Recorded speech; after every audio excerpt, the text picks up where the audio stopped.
വ്യാസ മഹർഷി. ഞാൻ പറഞ്ഞല്ലോ നിങ്ങളോട്, ഭാരതീയ സംസ്കാരം എന്ന് പറയുന്നത് ഗുരു സംസ്കാരമാണ്.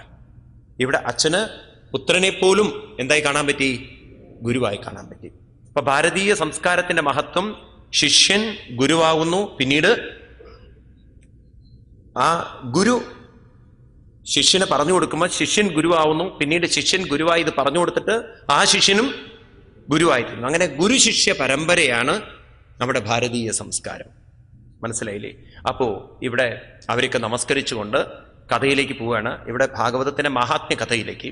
പണ്ട് ഈ കഥ നടക്കുന്നത് നൈമിഷാരണ്യം എന്ന് പറയുന്ന ഒരു സ്ഥലത്താണ്. ഞാനതിനെ ഭാഗവതം വരുമ്പോൾ കൂടുതൽ എക്സ്പ്ലെയിൻ ചെയ്യാം. ഇതിപ്പോ അങ്ങനെ കഥ പറഞ്ഞു പോവാം നമുക്ക്. നൈമിഷാരണ്യം എന്ന് പറയുന്ന സ്ഥലത്ത് വെച്ചിട്ടാണ് കഥ നടക്കുന്നത്. അവിടെ ശൗനകാദി ഋഷീശ്വരന്മാര് യാഗം ചെയ്യുന്നു.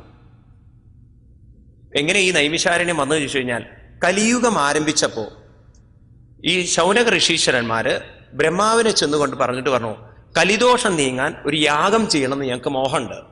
അതിന് പറ്റിയ ഇടം എവിടെയാണ് ഭൂമിയിൽ എന്ന് വെച്ചാൽ അങ്ങ് പറഞ്ഞു തരുന്നത്. അപ്പൊ അദ്ദേഹം എന്ത് ചെയ്തു? അത്രേ, ബ്രഹ്മാവ് ഒരു ചക്രം കൊടുത്തയച്ചു എന്നാണ്. ഇതൊക്കെ നിങ്ങൾ കഥാരൂപത്തിലേക്ക് കേൾക്കാവേ. ഇതിന്റെയൊക്കെ പിന്നിലുള്ള ശാസ്ത്രീയത ഞാൻ ഭാഗവതം വരുമ്പോൾ നിങ്ങൾക്ക് പറഞ്ഞു തരുന്നുണ്ട്.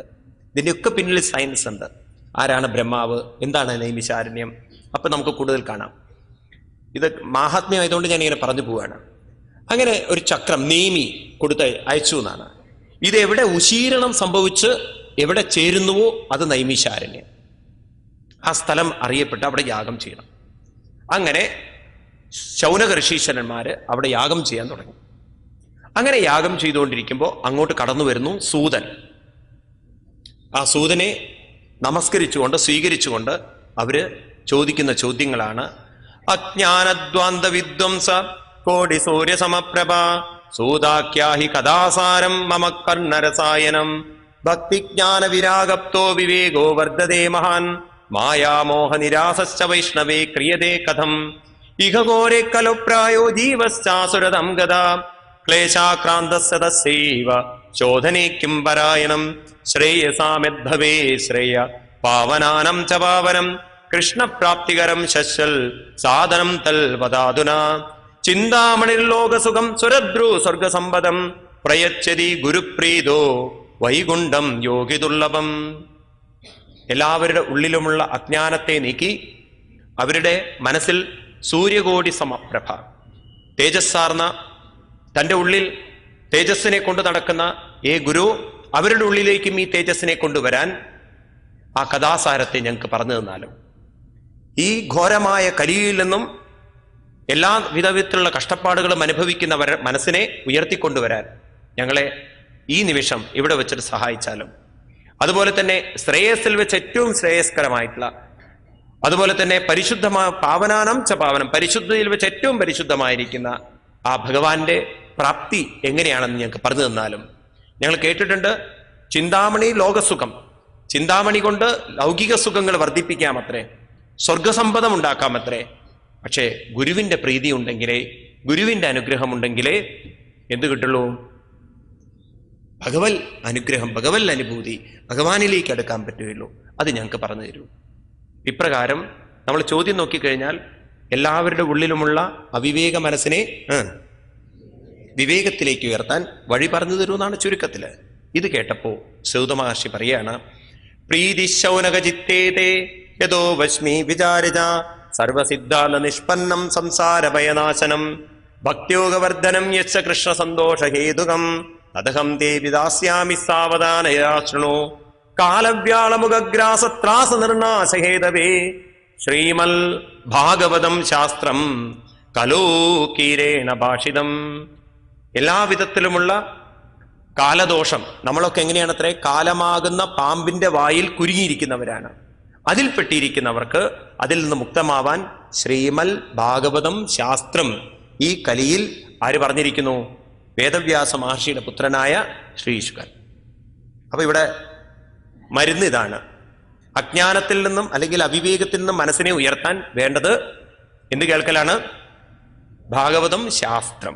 വളരെ ശ്രദ്ധിക്കണേ പ്രയോഗം. ഈ ഭാഗവതത്തെ പുരാണം എന്നല്ല പറഞ്ഞിരിക്കുന്നത്, ഇതിനെ ശാസ്ത്രം എന്നാണ്. ശാസ്ത്രം എന്നുള്ള ശബ്ദത്തിന് അർത്ഥം, ഇതൊക്കെ നമ്മൾ മനസ്സിലാക്കിയിരിക്കുന്നതുണ്ടല്ലോ. ഈ ഭാഗവതമൊക്കെ കുട്ടിക്കാലം മുതലേ നിങ്ങൾ ഞാനൊക്കെ മനസ്സിലാക്കിയിരിക്കുന്ന കുറേ ദേവന്മാരുടെ കഥ, ശ്രീകൃഷ്ണന്റെ കഥ, ഇങ്ങനെയൊക്കെയല്ലേ. കഥകളെ ഒരിക്കലും ശാസ്ത്രം എന്ന് പറയില്ല, അതിനെ പുരാണം എന്നേ പറയുള്ളൂ. എന്നാൽ ഭാഗവതത്തിൽ ഇവിടെ പറയുന്ന സൂതമഹർഷി പറയുന്നത് ഇത് പുരാണം എന്നല്ല. ശരിക്കും ഭാഗവതം 18 പുരാണങ്ങളിൽ ഒരു പുരാണമാണ് ഏത്? ഭാഗവതം. പക്ഷെ ഇവിടെ പുരാണം എന്നല്ല വാക്ക് ഉപയോഗിച്ചിരിക്കുന്നത്, ഇവിടെ ശാസ്ത്രം എന്നാണ്. അപ്പൊ എന്താണ് ഈ ശാസ്ത്രം എന്നുള്ള ശബ്ദത്തിനർത്ഥം? ശാസ്ത്രം എന്ന് പറഞ്ഞാൽ ഇവിടെ ഈ നിമിഷം അനുഭവിക്കാൻ സാധിക്കുന്നത്, ഈ നിമിഷം ഇവിടെ വെച്ച് അനുഭവിക്കാൻ പറ്റുന്നത്, അനുഭവിക്കാൻ പറ്റുന്നതിനെയാണ് ശാസ്ത്രം എന്ന് പറയുന്നത്. ശാസനാൽ ത്രായതേ ശാസ്ത്രം, ശാസന കൊണ്ട് നമ്മളെ ഉയർത്തി അനുഭവിക്കാൻ സാധിക്കുന്നത്. മനസ്സിലായില്ലേ സ്വാമി എന്താ പറഞ്ഞതെന്ന്? അതായത് ശാസ്ത്രം വരുന്നത് ശ്രദ്ധയിൽ നിന്നാണ്. ശാസ്ത്രം വരുന്നത് ശ്രദ്ധയിൽ നിന്നാണ്. ഇന്ന് നമുക്ക് ശ്രദ്ധ എന്നുള്ള വാക്കിനുണ്ടല്ലോ, നമ്മൾ അത്ര അങ്ങോട്ട് അതിനെക്കുറിച്ച് മനസ്സിലാക്കിയിട്ടില്ല. കാരണം നമ്മുടെ ഈ മതത്തിന്റെ സംസ്കാരങ്ങളൊക്കെ നിൽക്കുന്നത് വിശ്വാസത്തിലാണ്. നമ്മൾ ശ്രദ്ധയിലേക്ക് കൊണ്ടുവന്നിട്ടില്ല, വിശ്വാസത്തിലാണ്. എല്ലാം വിശ്വാസം. സാധാരണ ആളുകൾ സംസാരിക്കാറുണ്ട്, എനിക്ക് ഭഗവാനിൽ വിശ്വാസമുണ്ട്, എനിക്ക് നിങ്ങളിൽ വിശ്വാസമുണ്ട്, എനിക്ക് അവരിൽ വിശ്വാസമുണ്ട്. വിശ്വാസം എന്നുള്ള വാക്കാണ് എപ്പോഴും നമ്മൾ ഉപയോഗിക്കാറ്. എന്നാൽ വിശ്വാസവും ശ്രദ്ധയും വലിയ വ്യത്യാസമുണ്ട്. എന്താ വ്യത്യാസം? ശ്രദ്ധ വരുന്നത് അറിവിൽ നിന്നാണ്, വിശ്വാസം വരുന്നത് സംശയത്തിൽ നിന്നാണ്. എന്താണ്? ശ്രദ്ധ വരുന്നത് അറിവിൽ നിന്നാണ്, വിശ്വാസം വരുന്നത് സംശയത്തിൽ നിന്നാണ്. വീട്ടിൽ കുട്ടിക്കാലത്തൊക്കെ നിങ്ങൾ കേട്ടിട്ടുണ്ടാവും, നീയാണ് ലഡു എടുത്തത് എന്ന് എനിക്കൊരു സംശയമുണ്ട് നിന്റെ കാര്യത്തിൽ. ഇവിടുന്ന് ഈ സാധനം എടുത്ത് നീയാണോ സംശയമുണ്ട്? വിശ്വസിക്കൂ അമ്മേ, ഞാനല്ല എടുത്തത്, നമ്മളെന്താ പറയാ? വിശ്വസിക്കൂ എന്നാണ് അല്ലേ? അങ്ങനെയല്ലേ? എനിക്കൊരു സംശയമുണ്ട് നീയാണോ എടുത്തത്. പിന്നെ നമ്മൾ പറയുന്ന ഈ പ്രയോഗം ഉണ്ടല്ലോ, അനവധി തവണ ആവർത്തിക്കുന്ന സാധനമാണ് സംശയം. എനിക്കൊരു സംശയമുണ്ട് അവരാണോ എന്ന്, അല്ലെങ്കിൽ സംശയമുണ്ട് അവർ തന്നെയാണോ വന്നത്, ഇവരാണോ വന്നത്. നോക്കൂ, അവരോട് വലിയ കൂട്ടൊന്നും കൂടണ്ടോ, എനിക്ക് അവന്റെ പോക്ക് അത്ര ശരിയില്ല എന്നുള്ളൊരു സംശയമുണ്ട്, തോന്നലുണ്ട്. ഇതൊക്കെ സംശയത്തിലാണ്. അപ്പൊ സംശയത്തിൽ നിന്നാണ് വിശ്വാസം വരുന്നത്. എന്നാൽ ശ്രദ്ധ വരുന്നതോ അറിവിൽ നിന്നാണ്. അമ്മ പറയാണ് വീട്ടില്, ഇതൊക്കെ നിങ്ങളുടെ സ്വന്തം അനുഭവമാണ് ഞാൻ പറയുന്നത്. നിങ്ങളുടെ മകൻ ദുബായിൽ നിന്ന് വന്നിരിക്കുന്നു, അല്ലെങ്കിൽ വിദേശത്ത് നിന്ന് വന്നിരിക്കുകയാണ്. അപ്പൊ നിങ്ങളുടെ വീട്ടിലെ ബാത്റൂം വളരെ വഴുക്കലുണ്ട്, സ്ലിപ്പറിയാണ്. അപ്പൊ അവൻ അകത്തേക്ക് കയറുമ്പോൾ നിങ്ങൾ പറയും, മോനെ സൂക്ഷിക്കൂ, ശ്രദ്ധിക്കൂ, ബാത്റൂം നല്ല വഴുക്കലുണ്ട്. നിങ്ങൾ പറയോ, കുട്ടി നല്ല വഴുക്കലുണ്ട്, വേണേ വിശ്വസിച്ചോളൂ എന്ന്? ഉപയോഗിക്കോ വാക്ക്? ആരും ഉപയോഗിക്കാറില്ല. കാരണം നിങ്ങൾക്ക് ഉറപ്പുണ്ട് എന്ത് വഴുക്കലുണ്ട്, നിങ്ങൾക്ക് അറിവുണ്ട്, അതുകൊണ്ട് നിങ്ങൾ സൂക്ഷിക്കൂ, ശ്രദ്ധിക്കൂ എന്ന് പറഞ്ഞു. നിങ്ങൾ എന്താണ് ഗ്യാസിൽ വല്ല പാലോ അല്ലെങ്കിൽ ചായയോ വെച്ചിരിക്കുന്നു, പാത്രം നല്ല ചൂടുണ്ട്, കുട്ടി ചെന്ന് എടുക്കുന്ന സമയത്ത് നിങ്ങൾ എന്താ പറയാ? എടുക്കുമ്പോ സൂക്ഷിക്കൂ അല്ലെങ്കിൽ ശ്രദ്ധിക്കൂ, അത് പൊള്ളും. നിങ്ങൾ പറയോ, പാത്രം നല്ല ചൂടുണ്ട് കേട്ടോ, വേണേ വിശ്വസിച്ചോളൂ? പറയോ? ഇല്ല. കാരണം നിങ്ങൾക്ക് നല്ലവണ്ണം ഉറപ്പുണ്ട്, അറിവുണ്ട്. അപ്പൊ ശ്രദ്ധ എന്നുള്ള വാക്ക് വരുന്നത് അറിവിൽ നിന്നാണ്. എന്നാൽ വിശ്വാസം വരുന്നതോ സംശയത്തിൽ നിന്നാണ്. ഈശ്വരനിൽ വിശ്വാസമുണ്ട് എന്ന് പറഞ്ഞാൽ എന്തായിരിക്കും അർത്ഥം? ഈശ്വരൻ ഉണ്ടോ എന്നുള്ള കാര്യത്തിൽ സംശയമുണ്ട്. അത് തന്നെ. ഒരിക്കലൊരു ആള് ഒരു അമ്പലത്തിന്റെ അടുത്ത് ബാറ് പണിതു. ആ ബാറ് പണിയുമ്പോൾ തന്നെ അമ്പലത്തിലെ കമ്മിറ്റിക്കാരെല്ലാവരും ചേർന്ന് അമ്പലത്തിലിരുന്ന് പ്രാർത്ഥിക്കുകയാണ്, ഭഗവാനെ ഇത് പൊളിയണേ, ഇത് പൊളിയണേ. അതിന് പ്രത്യേക വഴിപാടുകളും പൂജകളൊക്കെ നടക്കുന്നുണ്ട്. പൊളിയണേ, പൊളിയണേ, പൊളിയണേ. ഇന്ന് ഇവരുടെ പ്രാർത്ഥനയൊന്നും നടന്നില്ല. ബാറിന്റെ പണിയൊക്കെ ഗംഭീരമായിട്ട് നടന്നു, അത് കംപ്ലീറ്റ് ആയി. അപ്പൊ ഇവർക്കൊക്കെ ഒരു വിഷമം, നമ്മൾ പ്രാർത്ഥിച്ചതൊന്നും നടക്കണില്ലല്ലോ. പിന്നെ കൂട്ടായ പ്രാർത്ഥന, നാട്ടുകാരെ വിളിച്ചിട്ട് പ്രാർത്ഥന, എല്ലാവരും ഇവർക്കെതിരെ. ഇതിന്റെ ഉദ്ഘാടനത്തിന്റെ തലേ ദിവസം ഭയങ്കര ഇടിയും മിന്നലും, ഇത് കത്തിച്ചാമ്പലായി. അപ്പൊ ഇവര് പറഞ്ഞു പ്രാർത്ഥനയ്ക്ക് ഫലമുണ്ട്, കണ്ടില്ലേ? ഇവര് പാട്ടുപാടി നടന്നു, ഞങ്ങൾ പ്രാർത്ഥിച്ചുകൊണ്ട് മാത്രമാണ്, കണ്ടില്ലേ? ദൈവത്തിന് അത് ഇഷ്ടമല്ല. ഇത് പൊളിഞ്ഞ് നശിച്ചപ്പോ ഇയാള് കോടതിയിൽ കേസിന് പോയി. എന്താ കേസെന്ന് വെച്ചാൽ, ഇതിവര് നേരിട്ട് നശിപ്പിച്ചിട്ടില്ലെങ്കിലും ദൈവത്തിനെ കൂട്ടുപിടിച്ച് നശിപ്പിച്ചതുകൊണ്ട് ഇവരുടെ പ്രാർത്ഥന കൊണ്ട് മാത്രമാണ് എന്റെ ബാറ് പൊളിഞ്ഞത്, അതുകൊണ്ട് ഇത്രയും എനിക്ക് കോമ്പൻസേഷൻ തരണം കോടതിയിൽ. അപ്പൊ കമ്മിറ്റിക്കാരെല്ലാവരും കൂടി തീരുമാനിച്ചു, ഞങ്ങൾ അങ്ങനെ ഒരു പ്രാർത്ഥന പ്രാർത്ഥിച്ചിട്ടുമില്ല. നുണ പറഞ്ഞവര്, അല്ലെങ്കിൽ പ്രാർത്ഥിച്ചു എന്ന് പറഞ്ഞാൽ കുടുങ്ങില്ലേ അവര്? കോടതി സത്യം പറഞ്ഞാൽ പെട്ടുപോയില്ലേ? ഞങ്ങൾ അങ്ങനെ ഒരു പ്രാർത്ഥന പ്രാർത്ഥിച്ചിട്ടുമില്ല. ഇനി ഞങ്ങൾക്ക് ഉറപ്പുണ്ട്, ഞങ്ങളുടെ അടുത്ത് പലരും ഇതുപോലെ പല പ്രാർത്ഥന പ്രാർത്ഥിച്ചിട്ടൊന്നും അതൊന്നും നടന്നിട്ടില്ല. അങ്ങനെ പ്രാർത്ഥിച്ച് നടക്കുമായിരുന്നു എങ്കിൽ ഇത് ആദ്യമേ പൊളിയേണ്ടതായിരുന്നു. അവരെ നിഷേധിച്ചു. ജഡ്ജിന്റെ മുന്നിൽ 2 പേപ്പറും. ജഡ്ജി പറയാണ്,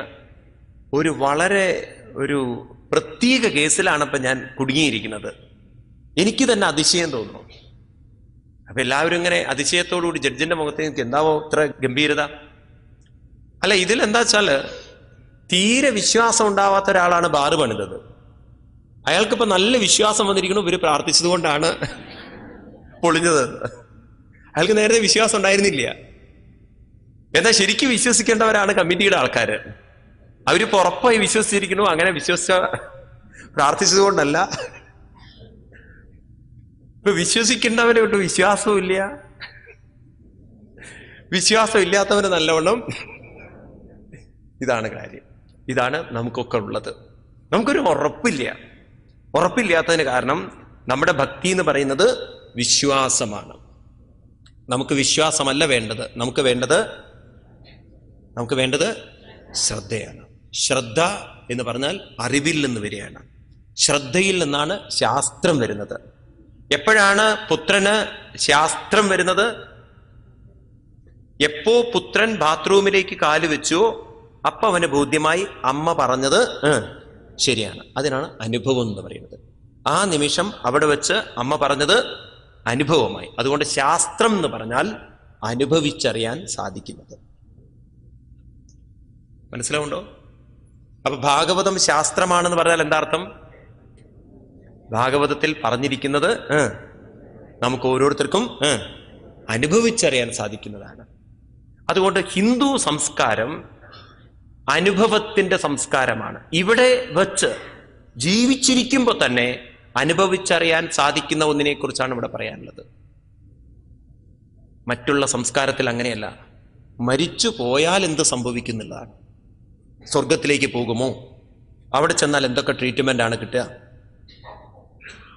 ക്രിസ്ത്യൻ സംസ്കാരങ്ങളൊക്കെ വിശ്വസിക്കുന്നത് മരിച്ചു പോയതിനു ശേഷമാണ്. എന്നാൽ ഭാരതത്തിൽ മരിച്ചതിന് ശേഷമുള്ള കാര്യമല്ല പറയാനുള്ളത്. ഇവിടെ ജീവിച്ചിരിക്കുമ്പോൾ തന്നെ നമുക്ക് ആരെ അനുഭവിച്ചറിയാം?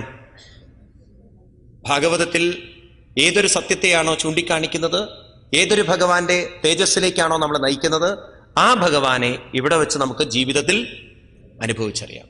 അതുകൊണ്ട് ഭാഗവതം ശാസ്ത്രമാണ്, ഏതല്ല, ഒരു പുരാണമല്ല. മനസ്സിലായില്ലോ? അപ്പം അവസാനവും ഭാഗവതത്തിൽ പറയും തസ്മാൽ. അതുകൊണ്ട് പറയണ ശ്രദ്ധാം ഭാഗവതേ ശാസ്ത്രേ, ഏകാദശത്തിൽ പറയുന്ന വാക്കുകളാണ്. ശ്രദ്ധാം ഭാഗവതേ ശാസ്ത്രേ, ഭാഗവത ശാസ്ത്രത്തിൽ നല്ലവണ്ണം ശ്രദ്ധ വേണം. ഇനി ഗീതയിൽ ഭഗവാൻ പറയുന്നുണ്ട്, ഇത് നമുക്കൊന്ന് മനസ്സിലാക്കിയിട്ട് മുന്നോട്ട് പോയി. ഈ ശാസ്ത്രം എന്നുള്ള വാക്ക് 16-ാം അധ്യായത്തിൽ ഗീത നിങ്ങൾ പഠിച്ചിട്ടുണ്ടെങ്കിൽ അവിടെ പറയും ഭഗവാൻ, തസ്മാൽ ശാസ്ത്രം പ്രമാണന്തേ കാര്യാകാര്യ വ്യവസ്ഥിഷു ജ്ഞാത്വാ ശാസ്ത്രവിധാനോക്തം കർമ്മ കർത്തുമിഹാർഹസി. തസ്മാൽ ശാസ്ത്രം പ്രമാണം തേ. എല്ലാറ്റിനും പ്രമാണം എന്തായിരിക്കണം? ശാസ്ത്രമായിരിക്കണം. ഇന്ന് നമുക്ക് എന്തു പറ്റി ചോദിച്ചു കഴിഞ്ഞാൽ, നമ്മളൊന്നും കാര്യങ്ങൾ മനസ്സിലാക്കിയിട്ടല്ല പലതും ആചരിച്ചത്. നമ്മൾ കുട്ടിക്കാലത്തെ അച്ഛനമ്മമാർ അമ്പലത്തിൽ കൊണ്ടുപോയി അങ്ങനെ പല വഴിപാടുകളും പലതും ചെയ്തു, പ്രാർത്ഥനകളൊക്കെ. അങ്ങനെ നമ്മൾ ധരിച്ചു വെച്ചിരിക്കുന്നത് ഈശ്വരൻ എന്ന് പറയുന്നത്